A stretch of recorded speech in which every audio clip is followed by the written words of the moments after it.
ক্ষমতার অপব্যবহার করলে অনেক আগেই নোয়াখালী বিভাগ হতো। বিস্তারিত দেখুন প্রতিবেদনে। ক্ষমতার অপব্যবহার করলে অনেক আগেই নোয়াখালী বিভাগ হতো, এই দাবি করলেন এক শীর্ষ নেতা। তিনি বলেন, রাজনৈতিক স্বার্থ ও ক্ষমতার দখলে বিভাজনের দাবি আটকে রয়েছে।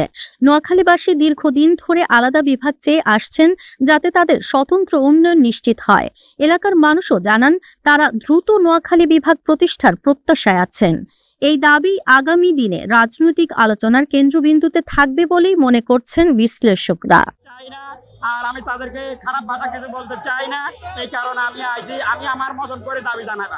আসলে তারা কোদাল বুকের দিকে টানে।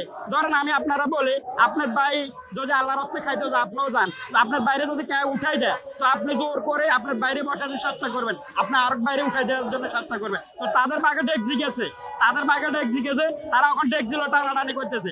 আমি চাইতেছি এই ডেকজির বাগিদার আমরাও ছিলাম। আমাদের রাষ্ট্র পরিচালনা থেকে সংসদে এমন কোনো লোক আমাদের ছিল না।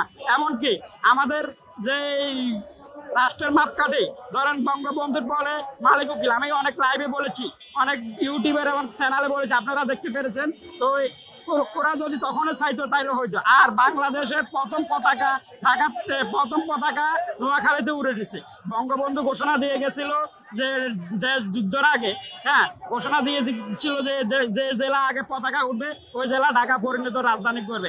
আমাদেরকে সাধারণ জনগণরে, এই জনগণরা আবার খেপাইও না, তাইলে তোমরা রাজপথে আবার আগের জায়গায় চলে যাবে। যে আসলে আমাদের মনটা উদের মনের, ঠিক আছে নি? তখনকার বুদ্ধিজীবী আমাদেরও ছিল, আর মালিক উকিলও ছিল। তখন তারা ব্যাগে মিলে বসে তখন বিশ্লেষণ এমনকি বিবেচনা করে দেখলো যে ঢাকাটাই উত্তম। আমাদের সাথে প্রতারণা নাই, বঙ্গবন্ধুর সাথে আমাদের কোনো রাগ অভিমান নাই। কিন্তু এখনকার প্রজন্ম যেটা করতেছে, এটা আমাদের রাগ অভিমান থাকতে পারে।